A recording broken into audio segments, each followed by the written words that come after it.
농막에는 물이 없어요. 집이 없으니까 수도를 안 넣어줘요. 그럼 물이 귀하지.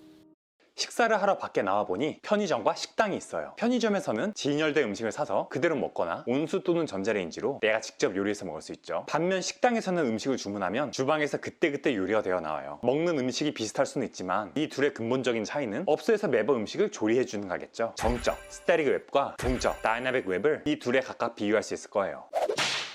정적 웹은 말 그대로 움직이지 않는, 언제 접속해도 같은 리소스를 보여주는 웹사이트를 말해요. 이전에 이 영상에서 어떻게 HTML, CSS, 자바스크립트로 웹사이트를 만들 수 있는지 보여드렸죠. 정적 웹사이트에 접속하면 서버는 마치 진열대에 놓인 상품처럼 이미 프로그래머가 작성해 놓은 이 파일들을 그대로 클라이언트의 브라우저에 전달해줘요. 브라우저가 읽을 줄 아는 코드들은 이것들이거든요. 그럼 들어갈 때마다 매번 같은 화면이 보이는 게 정적 웹이겠네요. 꼭 그렇진 않아요. 현재의 날짜와 시간을 표시하는 페이지도 있고 랜덤 함수로 매번 다양한 화면을 보여주는 것도 있고, 요즘은 아예 서버에 직접 추가 정보를 요청해서 받아온 내용들을 보여주기도 해요. 모두 자바스크립트로 구현하는 기능들이죠. 클라이언트의 브라우저도 자바스크립트로 쓰인 레시피를 보고 라면을 끓여 먹듯 스스로 조리를 할 수 있는 거예요. 결국 정적 웹의 기준은 접속할 때마다 받게 되는 HTML, CSS, 자바스크립트 코드들, 그리고 동봉된 이미지 등의 파일들이 같은가예요. 좀 더 정확히는 서버에서 매번 이걸 가공해서 제공하는 게 아니라 프로그래머가 작성해서 갖다 준 제품들이 진열되어 있는 걸 그대로 가져가게 하냐는 거죠. 접속 시마다 내용이 변할 필요가 없는 사이트들, 예를 들어 어떤 회사의 소개 페이지라던가 댓글 기능이 없는 블로그 페이지 등에 사용될 수 있겠죠. 한편 사용자들이 글을 올린 게시판은 어떨까요? 글 10개가 있는 게시판이 HTML 파일로 진열되어 있어요. 그런데 누가 글을 하나 더 올리면 그때마다 개발자가 글이 11개 있는 페이지를 새로 코딩해서 갖다 놓을 수는 없는 노릇이잖아요. 하물며 끊임없이 정보들이 올라오는 SNS 웹페이지 같은 곳은 말할 것도 없겠죠. 그런 사이트는 편의점이 아닌 식당으로 만들어서 서버가 그때그때 요리를 하도록 해야 하는 거예요. 그럼 이 둘이 만들어지는 과정을 비교해보죠. 이 영상에서 만들었던 계산기가 정적 웹의 한 예예요. 개발자가 HTML, CSS, 자바스크립트를 사용자에게 보여질 모습, 최종본으로 코딩해서 서버에 올려놓는 거죠. 그럼 동적 웹은 어떻게 만들어질까요? 지금은 더 고급스러운 방식이 많이 쓰이지만 그런 프레임워크들은 이후에 다루고, 오늘은 입문자분들이 코드를 이해하기 쉬운 담백한 PHP 페이지로 예를 보여드릴게요. 간단한 PHP 문서예요. HTML이랑 비슷하긴 한데 좀 낯선 형태의 코드들이 곳곳에 보이죠? 아파치 HTTPD라는 내 컴퓨터를 서버로 만들어 운영하는 프로그램에게 이 코드로 요리를 시켜보죠. 브라우저로 접속해보니 이런 결과가 뜨네요. 브라우저가 뭘 받아온 건지 소스를 한번 볼까요? 자, 둘을 비교해봅시다. 대략 감이 오죠? 여기에서 지정되고 값이 입력된 변수들이 이 HTML 코드 안에 배치돼서 값을 표시하거나 배열의 값이 드는 만큼 특정 요소들을 이렇게 반복적으로 찍어낼 수 있는 거예요. 서버는 유저가 사이트에 접속하면 이 레시피로 요일해서 이 결과를 내오는 거죠. 그런데 이렇게만 할 거면 동적 웹을 만드는 의미가 없죠. 데이터베이스로부터 정보를 읽어서 접속할 때마다 최신 정보들을 보여주는 웹페이지를 만들어 볼게요. 한 커뮤니티에 새로 가입한 회원들이 인사말을 남기는 방명록을 코딩한 거예요. 연결할 데이터베이스에는 이런 내용들이 들어있어요. 전에 배웠던 트라이 캐치문 안에 데이터베이스 서버에 접속하고 게스트 북이란 테이블로부터 데이터를 받아오는 코드들을 넣었어요. 그 결과들이 이 리스트라는 변수로 전달돼서 이 부분의 테이블의 행들로 나타날 거예요. 서버를 돌려서 실행해보면, 자, 이렇게 방명록이 화면에 출력되는 걸 볼 수 있죠. 데이터베이스에 새로 내용을 입력하면 새로 고침할 때 이렇게 업데이트가 되고요. 이 코드만 작성해 놓으면 데이터베이스에 입력된 내용에 따라 언제든 사용자에게 업데이트된 방명록을 보여줄 수가 있겠죠. 이야, 동적 웹이 짱짱맨이네요. 앞으로 사이트 만들 땐 기왕 시간 좀 들이더라도 다이나믹한 걸로 만드는 게 좋겠는걸요? 모든 종류의 사이트에서 그런 건 아니에요. 이를테면 블로그의 경우 오히려 동적이었던 방식에서 정적으로 많이들 넘어가기도 하고요. 예전에는 네이버 같은 포털이나 이글루 같은 서비스에서 제공하는 것처럼 작성자, 제목, 내용, 작성일, 댓글 등의 정보가 데이터베이스에 따로 저장되고 이걸 접속 시마다 페이지로 가공해서 보여주는 형식의 동적 블로그들을 많이 이용했는데요. 일단 글들이 데이터베이스에 저장되는 거니까 따로 보관하거나 관리하기 까다로울 수도 있고, 내가 직접 블로그 사이트를 개발해 운영하더라도 고작 같은 글 보여주느라 매번 서버가 일을 하도록 코딩하고 관리하는 것도 일인 거죠. 차라리 그 글을 하나하나 HTML 파일 단위로 잡지처럼 진열해 놓는 게 훨씬 운영하기 편할 거예요. 보관도 그냥 그것들을 복사해다 어디 저장하면 되고요. 그래서 요즘 개발자들은 지킬이나 휴고 같은 정적 웹 생성 툴로 블로그를 많이들 만들어요. 특정 형식으로 블로그 글을 작성하면 그걸 HTML, CS 등등의 파일로 출력해내고 그 프로젝트를 깃허브나 넬리파이 같은 곳에 올리면 자동으로 진열돼서 블로그 페이지들로 보여지는 거죠. 개발자분들의 블로그들을 보면 주소가 github.io로 끝나는 것들이 바로 이런 정적 블로그들이에요. 지킬로 블로그를 작성해서 깃허브에 게시하는 건 비용도 들지 않고 배우기도 어렵지 않으니까 여러분들도 프로그래밍을 공부하면서 배우는 내용들을 이렇게 블로그에 정리하면 개발자로 성장하는 데 크게 도움이 될 거예요. 앞으로의 웹 관련 영상들에서는 동적 웹 프로그래밍에 대해 좀 더 알아볼게요. 잘못된 설명들 있으면 댓글로 지적 부탁드리고요. 오늘도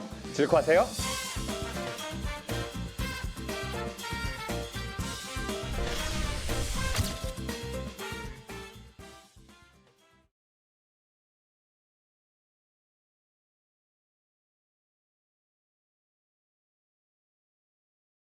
프로듀싱 일을 하는 A씨가 있어요. 이 사람은 계약번마다 현지로 다니면서 일을 하는데 매번 많고 복잡한 장비들을 새 현장으로 옮겨서 조립하고 설치하는 일에 신물이 나 있어요. 내일 다시 이동이네. 이것들을 언제 다 가서 또 설치하냐. 어마 씨! 뭐야 너는? 전 보커예요. 제가 아저씨의 불편을 해결해드리죠. 저기 일단 좀 다른 쪽으로 비켜줄래? 장비들 물 떨어지잖아 지금. 보커라고 했나? 그렇게 물이나 흘리고 다니면서 어떻게 내 불편을 해결한다는 거니? 먼저 아저씨의 장비들을 설치된 그 상태로 격통! 이렇게 4번으로 박제할 거예요. 하나하나 할 수도 있고 이렇게 서로 연결되고 조립된 모습까지 격통! 문서를 저장한 듯 복원할 수 있죠. 뭔 생선이 별걸 다 할 줄 아네. 그럼 그 박제된 4번을 새 작업실에 그대로 가져와서 설치할 수 있는 거야? 맞아요. 그럼 이동해볼까요? 잠깐, 그 저장한 4번들을 안 가져왔잖아. 괜찮아요. 보커 허브라는 공간에 업로드 해뒀거든요. 클라우드를 쓰는 것처럼 어디서든 내려받아서 설치하면 되는 거예요. 대박인데? 근데 지금 설치도 고민이야. 여기선 나랑 다른 작업을 하는 B씨도 이 작업실에 같이 쓰거든. 물건을 두는 것도 겹치고 전선도 꼬이고 하는데 서로 방해가 되지 않게 설치하고 작업하는 게 매번 골치 아파. 문제 없어요. 두 분 각자만의 분리된 작업 공간을 만들면 되니까요. 이 좁은 데서 그게 가능해? 물론이죠. 바로 이걸 사용하는 거예요. 그건 복곤이잖아. 보거 정자주머니. 곤테이너란 거예요. 저희 보커들은 항상 장비들을 이 곤테이너라는 공간에 설치하죠. 같은 물리적 공간에서도 이렇게 곤테이너로 분리되고 필요에 따라 연결된 독립된 업무 환경을 구축할 수 있거든요. 야, 그럼 내 장비들 그렇다 치고 그것들 위에 좀 떠있지 말라니까. 물 뚝뚝 흘리면서. 걱정 마세요. 한번 저장된 장비들은 얼마든 이렇게 새로 불러낼 수 있으니까요. 기똥차네. 그럼 이제 너 보커만 있으면 보커 허브에 한번 업로드한 장비들을 내가 지정한 형태로 어디든 설치할 수 있고 장비들에 문제가 생기더라도 고칠 필요 없이 그냥 새로 복원해낼 수 있는 데다 같은 곳에 다른 비품들과 서로 방해하지 않는 해당 작업만의 업무 환경을 만들 수 있는 거잖아. 이건 마치 프로그래밍 세계에 도커가 현실 세계로 나온 느낌인걸? 여러분이 노트북을 하나 새로 사면 학교 프레젠테이션을 준비하려고 해도 노트북에 이것저것 설치를 해야 되죠. 크롬 깔고 알집 다운받고 파워포인트 깔고 폰트도 다운받고 좀 잘하려면 포토샵도 깔아줄 줄 알아야죠. 서버를 돌리기 위한 환경을 구축하는 건 훨씬 복잡하고 머리 아픈 일이에요. 언어, 웹서버, 데이터베이스, 자동 배포 툴 등등 여러 가지를 버전 신경 써서 다운받은 다음 서로 잘 맞물려 동작할 수 있도록 이것저것 설정해줘야 되거든요. 그런데 서버를 운영하다 보면 더 성능 좋은 서버로 옮겨가거나 늘어난 접속량을 처리하기 위해 서버를 여러 추가해야 하게 될 수도 있어요. 그럼 그것들도 똑같이 다 설치를 해야 되는 거죠. 그나마 같은 사람이 하는 거면 좀 번거롭고 끝나는데 지금은 퇴직하고 없는 개발자가 오래전에 구축해놓은 복잡한 데다가 구식이라 매뉴얼도 잘 없는 환경이면 머리 아파지는 거예요. 또 그 와중에 어딘가가 잘못돼서 뭘 어떻게 고쳐야 하는지 아무도 모르는 상황이 생기면 멘붕 오는 거죠. 뿐만 아니라 같은 서버에 여러 서비스를 돌리는 경우 각각이 다른 실행 환경에서 동작해야 할 때 일이 까다로워질 수도 있어요. 기존 사이트를 자바 7에서 돌리고 있었는데 새 서비스는 또 자바 8에서 동작하는 거면 또 이것저것 맞추고 신경 써줘야 되는 거죠. 보커는 이런 문제들을 깔끔하게 해결해줘요. 먼저 각 요소들이 설치된 모습을 이미지란 형태로 박제해서 저장해요. 각 제품마다 공식적으로 제공되는 이미지도 있고 여러분이 원하는 대로 만드낼 수도 있죠. 기수로 저장된 내용들이 깃허브에 올려지는 것처럼 이 도커 이미지들은 도커 헙이란 곳에 업로드돼서 공유되고 다운받아질 수 있어요. 그리고 이렇게 이미지로 저장된 항목들이 함께 연결돼서 동작하도록 설정된 상태를 명령어 텍스트나 문서 형태로 저장할 수 있고요. 마치 이것들을 설치하는 과정을 어디서든 컴퓨터가 자동으로 재현할 수 있도록 녹화해둔다는 느낌으로요. 그러니까 이 문서만 잘 복원해두면 이 요소들이 언제 어디서든 미리 지정된 서비스에 필요한 설정대로 도커 허브로부터 다운받아져서 설치될 수 있겠죠. 도커는 이것들을 컴퓨터에 바로 설치하지 않아요. 각각을 컨테이너라 불리는 독립된 가상 공간을 만들어서 복원하죠. 때문에 아까 말했던 케이스처럼 서로 다른 버전의 자바를 돌리는 서비스들도 각각의 컨테이너 안에서 서로 방해받는 일 없이 돌아갈 수 있는 거예요. 버추얼박스 같은 가상 머신처럼 들릴 수도 있는데 도커는 가상 컴퓨팅하고는 또 다른 구조예요. 가상 컴퓨팅은 한 물리적 컴퓨터 안에 각각 OS를 돌리는 가상 컴퓨터들이 물리적 자원을 분할해서 쓰기 때문에 성능에 한계가 생기게 되는데요. 도커는 OS 단까지 내려가는 게 아니라 실행 환경만 독립적으로 돌리는 거라서 컴퓨터에 직접 요소들을 설치한 거랑 별 차이 없는 성능을 낼 수 있고 가상 컴퓨팅보다 훨씬 가볍고 빠르게 각각을 설치하고 실행하고 켜고 끄고 연도하고 할 수가 있어요. 그래서 이제는 서버에 뭐가 잘못돼서 고쳐야 하거나 일부를 업그레이드 해야 하거나 할 때는 일일이 요소들을 정지하고 지우거나 새로 깔거나 할 필요 없이 그냥 이 컨테이너들을 통째로 교체해서 새로 실행해버리면 되는 거예요. 서버를 관리하고 서비스들을 배포하는 일이 전과는 비교도 안 되게 쉬워진 거죠. 알겠나요? 이제는 도커 없이 IT 서비스를 운영한다는 게 생각하기 힘들 정도로 많은 곳에 도커가 보편화되어 있어요. 사실 도커는 어느 정도 서버를 다루고 서비스들도 배포해 본 다음 쓰게 되는 거라 이 주제는 좀 나중에 다루려고 했는데, 많은 입문자분들이 궁금해하고 또 요즘은 그냥 개발 환경도 도커로 실행하는 사람들도 많기 때문에 가능한 처음 개발을 배우시는 분들도 이해할 수 있도록 설명해봤어요. 도커 사용법을 알려주는 책이나 글, 영상들을 온 오프라인에서 풍성하게 접할 수 있으니까 미리 공부하시고 또 연습도 해보시면 소프트웨어를 개발하든 서비스를 운영해보든 크게 도움이 될 거예요. 잘못되거나 미흡한 설명은 댓글로 지적 부탁드립니다. 수고하세요.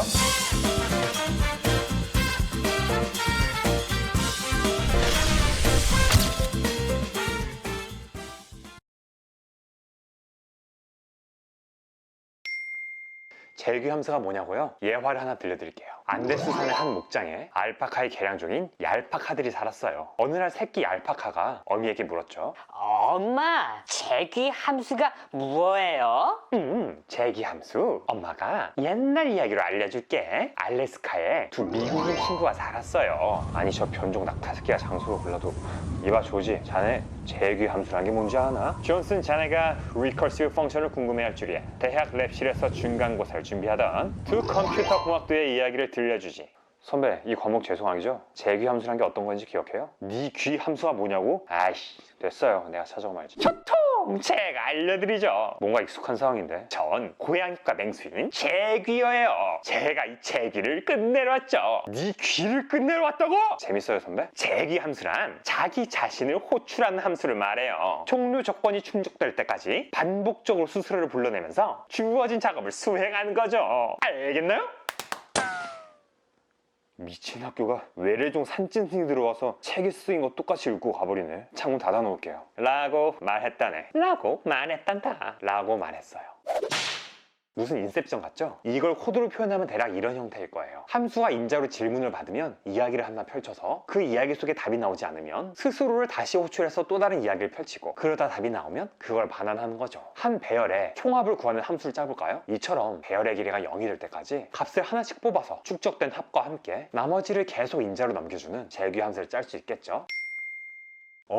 그런데 이건 반복문으로도 짤 수 있잖아요. 이렇게 for를 돌리는 게 짜는 것도 읽는 것도 머리가 덜 아프지 않겠어요? 맞아요. 제귀 함수로 짜여진 코드들은 for문이나 while문 등의 반복문으로도 가능하고, 그렇게 하는 게 더 쉬운 경우도 많아요. 하지만 이런 문제에서는 어떨까요? 자바스크립트 배열 안에 있는 숫자의 총합을 구해야 해요. 이 배열에는 요소로 숫자가 있을 수도 있고 또 다른 배열이 들어있을 수도 있어요. 모두 숫자로 돼 있다면 for를 판하면 되겠죠? 하지만 이렇게 배열이 끼었을 경우에는 for문은 겹으로 작성해줘야 해요. 배열 안에 또 배열이 있을 수도 있고, 그게 몇 단계로 내려갈지 알 수 없는 상황이라면 for문을 겹겹으로 사용해도 결과를 장담할 수가 없겠죠. 물론 위치를 저장하는 등의 방식으로 다 처리할 수 있게 짤 수는 있지만 코드가 복잡해지고 길어질 거예요. 하지만 제귀 함수가 출동하면 어떨까요? 배열의 요소와 숫자면 그대로 더하고, 배열이라면 제귀로 똑같이 파고들도록 하면 훨씬 간결하고 기똥찬 코드가 되겠죠. 이처럼 제귀 함수를 작성하면 보다 효율적으로 코드를 짤 수 있는 종류의 문제들이 있어요. 방금 문제처럼 여러 단계를 포함할 수 있는 데이터를 다루는 문제들도 있고, 알고리즘 시간에 배우게 되는 각종 종류의 알고리즘들도 있죠. 제귀 함수를 머릿속으로 돌리는 일이 입문자분들에겐 진입장벽이 될 수 있지만, 이 제귀적 사고에 한번 익숙해지고 나면 전보다 다양한 문제들을 수월히 풀 수 있을 거예요. 다만 이 제귀 함수에는 성능 문제가 따를 수 있어요. 아까 세 번째 이야기에서 제귀어가 나와주지 않고 이야기가 5개, 10개, 20개가 넘게 이어졌다면 제가 뇌에 부하가 돼서 토했겠죠. 제귀 함수는 호출될 때마다 메모리에 스택에 쌓이게 돼요. 한 개치 이상으로 호출돼서 스택이 넘쳐버리면 메모리 부족으로 에러가 발생하겠죠. 속도면에 있어서도 제귀 함수는 점프가 잦아서 반복문에 비해 시간을 더 소모해요. 이런 문제를 해결하기 위해 많은 언어들에서 꼬리 제기 최적화라는 기능을 제공해요. 제귀 함수를 컴퓨터가 재해석해서 선형 알고리즘으로 만들어 실행하는 거죠. 그럼 아무리 반복이 많이 일어나도 스택이 넘치는 일은 일어나지 않아요. 제귀 함수를 코드에 사용하고 싶다면 사용하는 언어가 꼬리 제귀 최적화를 지원하는지 확인하는 게 좋아요. 함수가 꼬리 제귀가 되려면 리턴하는 값이 함수 그 자체만 호출하는 형태여야 하죠. 이런 코드들은 꼬리 제귀가 되지 않아요. 보통 제귀 함수를 배울 때 하노이의 탑게임을 예제로 접했을 거예요. 사실 예시란 게 그 개념을 더 쉽게 이해하는 데 도움이 되기 위한 건데, 하노이의 탑은 그 예제 자체도 생소하고 특히 이를 푸는 방식이 일반인들에게 알려진 게 아니라 그 예제를 풀어보면서도 왜 여기 제귀가 쓰이는지 이해가 잘 안 되고 머리만 아팠던 분들이 있을 거예요. 게임 규칙은 간단하죠. 세 기둥 중 하나에 꽂힌 특정 개수의 원반을 지정된 기둥으로 모두 옮기는데 한 번에 하나씩만 옮길 수 있고, 큰 원반을 보다 작은 원반 위에 얹을 수가 없어요. 자, 왼쪽 기둥에서 가운데 기둥으로 원반들을 옮긴다고 생각해요. 생각해보죠. 가장 우선되어야 할 전제는 가장 큰 원반이 목적지의 맨 아래 놓여야 하는 거겠죠. 그런데 이게 가능하려면 나머지 원반들이 순서대로 오른쪽 기둥에 놓여 있어야 하겠죠. 그래야 이 원반을 이리로 옮길 수 있으니까요. 그럼 이 원반들을 이리로 옮기려면 또 뭐가 전제되어야 하죠? 이 원반은 없다고 생각합시다. 역시 제일 아래 원반이 목적지에 있어야 하고, 그러려면 그 위에 원반들이 가운데에 순서대로 쌓여야 이걸 오른쪽 옮길 수 있겠죠. 그럼 역시 이 원반까지 없다고 생각하고 이 원반들이 가운데로 가려면 어떻게 하죠? 네, 위에 두 원반을 오른쪽으로 옮기고 나서야 이걸 가운데로 옮길 수 있는 거죠. 패턴이 눈에 들어오시나요? 이 둘을 오른쪽으로 옮기려면 위에 걸 목적지가 아닌 곳으로, 아래 걸 목적지로, 그리고 마지막을 그 위에 놓으면 되겠죠. 점진적인 양상이 보이시죠? 이걸 거꾸로 돌려보면 원반이 몇 개가 있든 간에 어차피 더 큰 거 위에는 뭐든 올려놓을 수 있으니까, 내가 지금 움직이려는 것 아래로는 없다고 생각하면 하나를 이쪽에 놓은 다음에는 두 개를 저쪽에 쌓을 수 있고, 그 다음에는 세 개를 이쪽에, 그 다음은 네 개를 저쪽에, 마지막으로 다섯 개를 이쪽에 쌓을 수 있겠죠. 하누이의 탑은 결국 이 원리예요. n개의 원반을 특정 기둥으로 옮기려면 맨 아래를 제외한 원반들을 다른 기둥으로 옮기고, 맨 아래 원반을 목적지 기둥으로 옮기고, 다른 기둥에 옮겼던 원반들을 그 위에 얹는 거죠. 추가로 진행상을 보신 분은 알겠지만 계속 가운데 오른쪽 왔다 갔다 하죠. 원반 총 개수가 홀수냐 짝수냐에 따라 시작할 때 맨 위 원반을 목표 기둥에 놓을 것인가 혹은 다른 기둥에 놓을 것인가가 결정돼요. 이게 하누이의 탑을 재귀함수로 수행하는 코드예요. 인자로 출발지와 목적지, 그리고 나머지 기둥의 번호를 받아요. 스스로를 호출하는 코드가 두 번 있고, 그 사이에 원반을 어디에서 어디로 한 번 옮길지를 출력하죠. 첫 번째 호출에서는 받아온 원반 개수보다 하나 적은 원반들을 목적지가 아닌 곳으로 재귀적으로 이동시켜요. 그 다음에는 맨 아래 원반을 목적지로 이동시키고, 마지막으로 다른 곳으로 옮겼던 원반들을 그 위에 얹는 거죠. 돌려보면 이런 구조가 나와요. 아까 말했듯 홀짝에 따라 순서가 바뀌어서 이렇게 인자도 왔다 갔다 하는 걸 보실 수 있죠. 출력되는 지시대로 원반들을 옮겨볼까요? 짜짜르짜 짜짜짜짜짜차차차. 말했듯이 첫 번째 제기를 돌면서 맨 아래를 제외한 원반들을 오른쪽으로, 그리고 나서 맨 아래 원반을 목적지로, 그리고 마지막으로 이 제기에서 나머지를 그 위 목적지에 올려놓는 모습을 볼 수 있죠. 또 자세히 보시면 각 제기의 맨 마지막 단계에는 그 개수만큼의 원반들이 순서대로 쌓여있는 게 보일 거고요. 이제 왜 하노이의 탑게임의 제기 함수가 사용되는지 알겠나요? 머릿속에 당장 시원하게 그려지진 않더라도 어느 정도 감은 잡히죠? 직접 손으로 그려 실행해보면서 이 설명도 한두 번 더 돌려보다 보면 개념도 뚜렷하게 잡히고 제기함수의 강력함도 실감하실 수 있을 거예요. 제기함수는 오늘날 주목받고 있는 함수형 프로그래밍에도 많이 쓰이기 때문에 익혀두시면 앞으로 개발을 배우시는데 많은 도움이 될 거예요. 미흡하거나 잘못된 설명이 있으면 댓글로 알려주시고요. 모두들 즐거워하세요.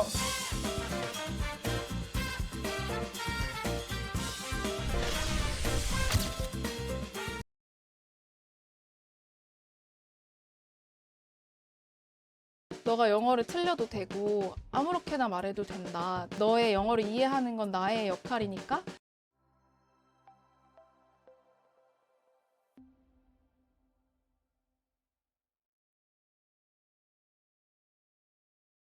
발표 시작하도록 하겠습니다. 프로세스 스레드 발표를 맡은 코다입니다. 프로세스와 스레드 비교는 면접 단골 질문이죠. 그래서 만약에 면접에서 질문이 나온다면 어떻게 대답할 수 있는지 한번 생각을 해봤어요. 이 테코톡을 듣고 있는 크루들은 모두 다 잘 답변을 할 수 있을 것 같긴 하지만 저 같은 경우는 이런 식으로 답변을 할 것 같아요. 그러니까 프로세스랑 스레드랑 뭔가 실행되는 무언가인 것 같은데 또 동시에 뭘 하는 것 같기도 하고, 근데 또 얼핏 CPU는 한순간에 한 가지 일만 처리한다고 들은 것 같긴 하거든요. 이렇게 함정에 빠지게 되는 거죠. 제가 여러분들에게 절대로 일어나지 않을 이러한 면접 시나리오를 가지고 온 이유는 오늘 발표를 들으면서 주의사항이 있기 때문입니다. 바로 용어의 늪에 빠지지 않고 단어들을 혼동해서 사용하지 않기인데요. 프로세스와 스레드에 대해서 설명을 하다가 보면 비슷한 의미를 가진 듯한 단어들이 되게 많이 나와요. 일단 수많은 멀티, 프로세스, 스레드, 코어 등등등이 많이 나오고요. 또 동시에라고 이야기를 할 때 저희가 평소에 이해하는 것처럼 한순간에 여러 가지 일이 일어나는 것이 아니라는 것도 좀 당황스러울 수 있는 부분인 것 같아요. 따라서 사실 프로세스와 스레드 개념 자체는 분명하고 간단한데 위 용어들을 혼합해서 사용을 하기 때문에 혼란스러움을 가져와 이 주제가 조금 어렵다고 느껴질 수 있을 것 같아요. 그래서 혼란스럽게 하지 않기 위해 간단한 용어 정리를 하고 들어가겠습니다. 네, 제가 발표를 하면서 실행 단위라는 표현을 사용을 할 때는 프로세스와 스레드를 모두 포함한 개념으로 한 CPU 코어에 한순간에 한 개씩 적재되는 그것을 이야기하는 거예요. 그러니까 이 실행 단위가 프로세스일 때도 있을 거고요. 스레드일 때도 있겠죠. 두 번째로 아무런 부연 설명 없이 프로세스라고 이야기를 할 때는 단 하나의 스레드만 가지고 있는 단일 스레드 프로세스라고 보시면 됩니다. 그러니까 여기서 하고 싶은 말은 프로세스랑 스레드가 완전히 다른 무언가가 아니라는 거예요. 세 번째로 동시에 동시성이라고 이야기를 할 때는 한순간에 여러 가지 일이 처리된다는 것이 아니라 여러 가지가 빠르게 전환이 되면서 동시에 일어나는 것처럼 보인다라고 생각해 주시면 좀 도움이 될 것 같습니다. 네, 오늘 발표 목차예요. 프로세스 스레드에 대해서 이야기를 하고 멀티 프로세스, 멀티 스레드 어떻게 다르고 차이점이 있는지 이야기를 할 겁니다. 그리고 헷갈릴 수 있는 단어 개념인 멀티코어를 소개를 하고 요약하고 마무리를 하도록 하겠습니다. 네, 좀 TMI로 설명을 시작을 하고 싶은데요. 제가 제일 좋아하는 음식은 피자예요. 그래서 이제 피자를 먹으러 피자집에 갔습니다. 가서 피자를 시키고 설레이는 마음으로 기다리고 있는데 갑자기 피자가 나왔다고 하면서 피자 레시피가 적힌 종이를 주는 거예요. 말도 안 되죠? 이게 피자일 수가 없습니다. 피자를 먹고 싶어서 피자집에 갔으면 레시피가 적힌 종이를 주는 것이 아니라 먹을 수 있는 피자를 주기를 당연히 기대하겠죠. 여기서 이 레시피가 저희가 열심히 구현하고 있는 코드 파일입니다. 이걸 있어 보이는 단어로 프로그램이라고 하죠. 하지만 이 프로그램 자체는 실행시키기 전에는 그저 코드가 구현되어 있는 파일일 뿐이에요. 이것을 사용하기 위해서는 종이 레시피가 피자가 되는 것처럼 실행이 되어서 사용할 수 있는 무언가가 되어야 하는데 그것이 바로 프로세스입니다.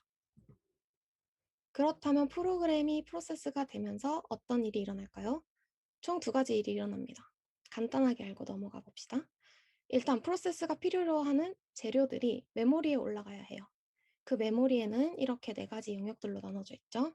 실행 명령을 포함하는 코드 영역, 스태틱이나 글로벌 변수를 담는 데이터 영역, 동적 메모리를 위한 힙 영역, 지역 변수, 매개 변수, 반환값 등등의 일시적인 데이터를 담는 스택 영역이 메모리 공간을 확보해요. 두 번째로 해당 프로세스에 대한 정보를 담고 있는 PCB 블럭이 프로세스 생성 시 함께 만들어집니다. 여기도 엄청나게 많은 정보가 들어있는데 몇 가지만 간단하게 소개를 해보면 프로세스 상태 중에 뭐 준비 상태나 대기 상태의 큐를 구현하기 위해 필요한 포인터, 현재 프로세스의 상태를 담는 프로세스 스테이트, 고유 번호를 담는 PID, 그리고 다음 명령어를 가리키는 프로그램 카운터 등등이 있겠습니다. 뭐 아무튼 프로세스가 구체적으로 어떻게 실행이 되는지 가까이서 들여다보기 전에 좀 멀리서 한번 바라보려고 해요. 제가 코딩을 할 때를 한번 예시로 들어보죠.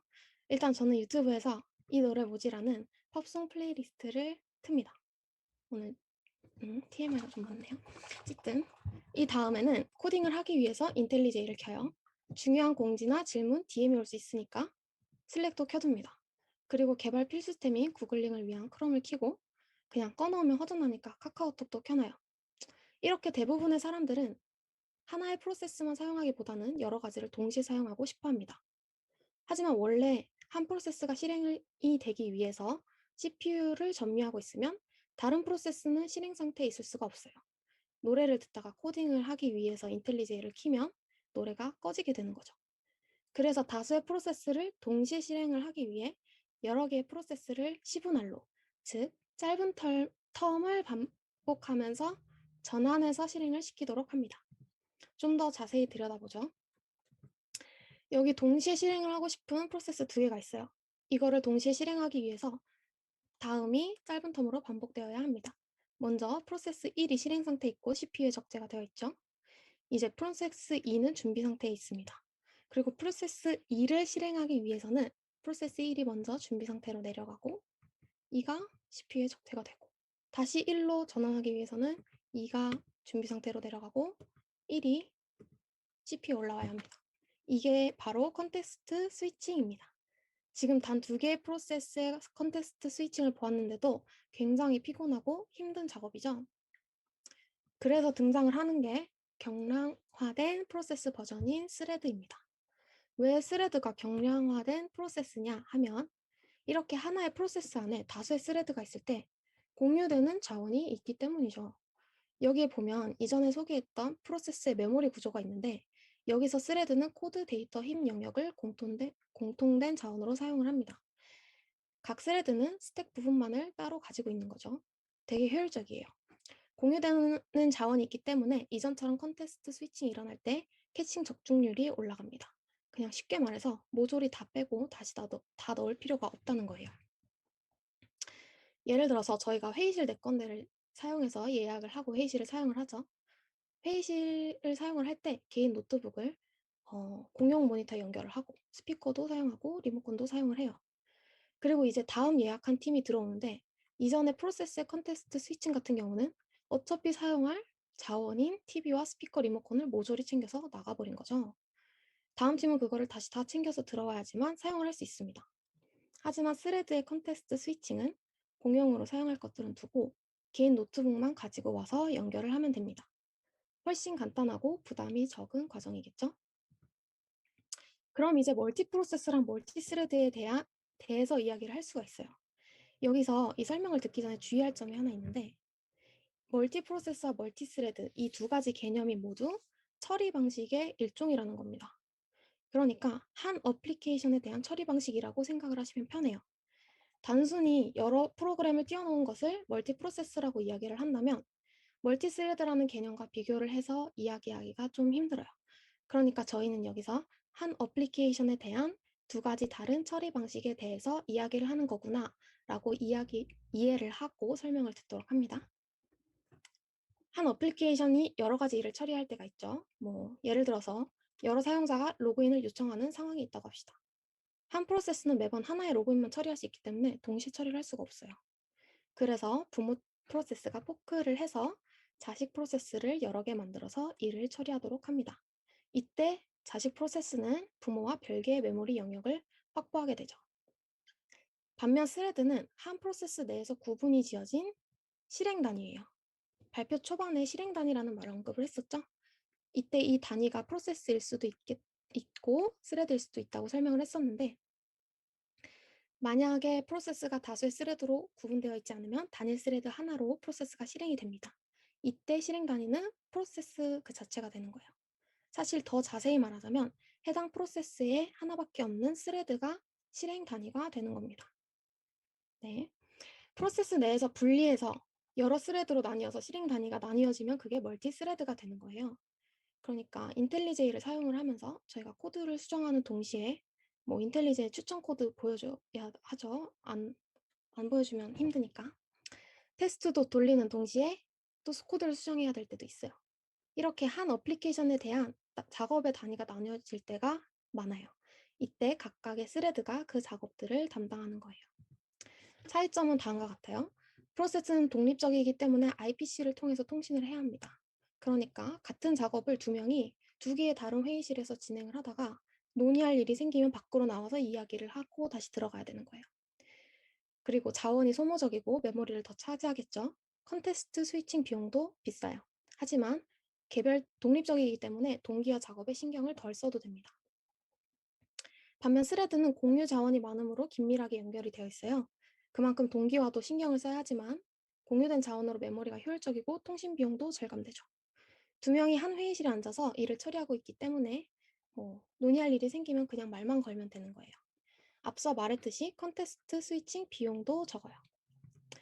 그럼 이렇게 보면은 멀티 프로세스보다 멀티 스레드가 훨씬 더 좋아 보이는데 왜 멀티 프로세스를 이용할까요? 실생활 예시를 한번 들어볼게요. 예전에 인터넷 익스플로러를 사용하다가 이런 오류 화면을 만난 적이 한 번쯤 다들 있으시죠? 여러 개의 탭에 중요한 정보들을 띄워놓고 작업을 하다가 이런 오류 화면을 만나면 혹시 잘못될까봐 마우스도 안 움직이고 가만히 있다가 속으로 제발 3번쯤 외치면 창 전체가 꺼져버립니다. 제가 이번에 테코토 PPT를 만들 때 그랬어요. 이게 2번째 만든 PPT입니다. 아무튼 이것은 멀티 스레드를 이용했기 때문이에요. 긴밀하게 연결이 되어 있기 때문에 한 스레드, 그러니까 한 탭에 문제가 생기면 전체 프로세스에 영향이 가죠. 반면 구글 크롬은 다소 비효율적인 부분이 있을 수 있지만 멀티 프로세스를 이용을 하기 때문에 멀티 탭 간의 영향을 덜 받습니다. 다 장단점이 있는 거예요. 이제 또 헷갈릴 수 있는 개념 하나를 소개해 보도록 하겠습니다. 멀티코어라는 건데요. 멀티코어를 굉장히 많이 헷갈려 하시는 분들이 많아요. 저도 그랬고, 뭐 멀티코어가 아니면 그럼 멀티 프로세스를 할 수 없느냐, 멀티 스레드가 안 되느냐 등등의 질문을 할 때가 있더라고요. 멀티코어가 뭐 이름도 비슷하고 비슷하게 무언가를 동시에 처리해 줄 수 있는 느낌이 들죠. 하지만 멀티코어는 조금 다른 관점에서 바라보아야 해요. 앞서 소개한 멀티 프로세스랑 멀티 스레드는 처리 방식의 일종이기 때문에 소프트웨어의 분야에 가깝고 멀티코어는 조금 더 하드웨어의 측면에 가깝기 때문입니다. 멀티코어와 관련된 키워드는 동시성과 병렬 처리예요. 여기 싱글 코어를 가진 CPU가 실행 단위를 처리할 때는 동시에 여러 가지가 진행되기 위해서 빠른 텀으로 전환이 되면서 실행이 된다고 소개했었죠. 그 개념이 동시성입니다. 이렇게 여러 실행 단위를 번갈아 실행하면서 동시에 일어나는 것처럼 보이게 하는 거죠. 지금 이 배다리가 앞으로 움직이는 것처럼 보이시죠? 하지만 사실 이 배다리는 여러 슬라이드를 연결해서 움직이는 것처럼 보이게 한 겁니다. 라고 하면 안 믿으시겠죠? 네, 사실 애니메이션이 맞아요. 하지만 이해를 돕기 위해서 옛날 과거 애니메이션을 만들 때처럼 짧은 순간에 여러 가지를 이어서 움직이는 것처럼 보이게 만들었다고 생각을 해보는 거예요. 동시성은 이렇게 짧은 순간에 CPU의 시간을 분할해서 동시에 하는 것처럼 보이게 합니다. 하지만 멀티코어는 병렬 처리, 즉 물리적으로 여러 코어를 사용해서 다수의 실행 단위를 한순간에 동시에 처리할 수 있게 해준 거예요. 이렇게 한꺼번에 두 개의 코어에서 각각 실행 단위가 진행이 될 수 있겠죠. 그것이 병렬 처리입니다. 다수의 프로세서로 여러 가지 일을 각 코어에서 진행하는 것. 네, 이제 발표를 마치려고 하는데 번외로 한번 언급을 하고 싶은 게 있어요. 지난 배포 미션을 하면서 리눅스에서는 프로세스와 스레드를 동일하게 봅니다. 라고 한 부분이 있었죠. 이게 좀 어려운 표현인 것 같아요. 뭐 그래서 그러면 리눅스는 아예 스레드가 없다는 건지 스레드를 만들면 그냥 그게 프로세스가 된다는 건지 이해하기가 좀 어려웠을 것 같아요. 여기서 설명을 위해서 지금 이 문장을 조금 고쳐보려고 합니다. 리눅스 커널에서는 프로세스와 스레드를 동일하게 봅니다. 라고 고쳐보려고 해요. 오늘은 시간 관계상 다루지 못했지만 스레드는 사용자 스레드와 커널 스레드로 나뉘어요. 이름에서 유추할 수 있듯이 각 스레드를 담당하는 레벨이 하나는 사용자 레벨이고 하나는 커널 레벨입니다. 이때 이 사용자 레벨에서 생성된 스레드와 커널 스레드 간의 어떤 연관 관계가 존재하거든요. 이제 여기서도 여러 가지 모델이 있어요. 다대1, 1대1, 다대다 등등의 모델이 있습니다. 여기서 리눅스는 1대1 모델이에요. 하나의 사용자 스레드당 커널 스레드가 하나 매칭이 되는 거죠. 그래서 리눅스 커널 입장에서 보면 각각의 스레드가 하나의 프로세스다라고 표현을 하는 거예요. 그런데 이 프로세스는 이전에 제가 소개했던 프로세스, 각각 다른 메모리를 가진 것과 조금 다르게 메모리를 공유를 합니다. 그래서 이것들을 라이트 웨이트 프로세스라고 구분해서 부르죠. 제가 이전에 각각의 프로세스는 PID, 즉 프로세스 고유 번호를 가지고 있다고 했었죠. 그렇다면 리눅스에서는 스레드가 각각 다른 PID를 가지고 있다는 것일까요? 그렇지는 않습니다. 확인을 해보면 한 프로세스의 생성된 스레드는 모두 같은 PID를 가지고 있어요. 근데 더 자세히 들여다보면 TGID라고 스레드 그룹 아이디라는 게 있고 TID, 스레드 아이디라는 것도 있습니다.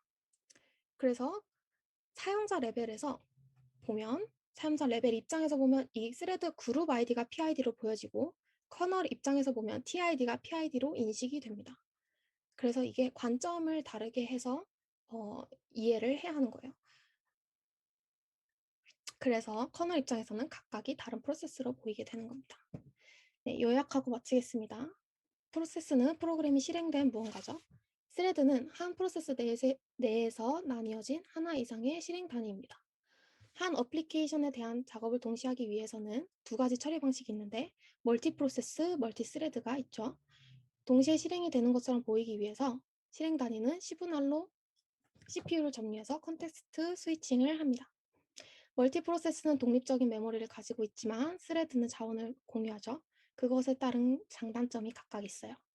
멀티코어는 하드웨어의 측면에서 실행 단위를 병렬적으로 처리할 수 있도록 여러 개의 프로세서가 있는 것입니다. 이상으로 발표를 마치겠습니다. 감사합니다.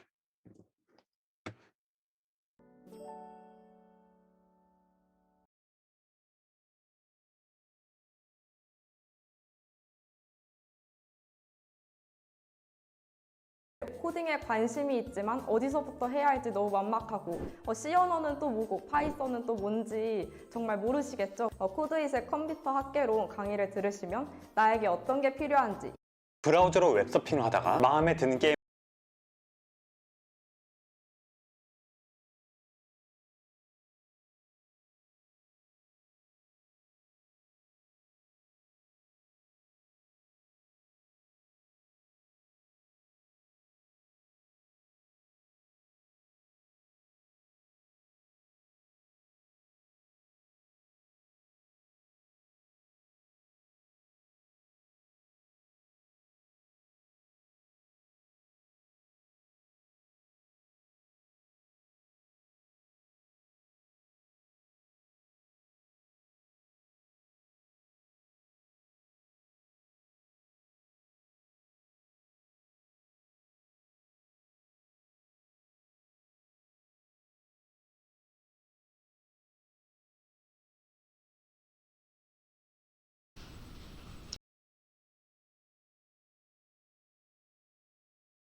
유튜브 프리미엄에서는 동영상도 광고로 끊김없이 보고 좋아하는 음악도 즐길 수 있어요.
아또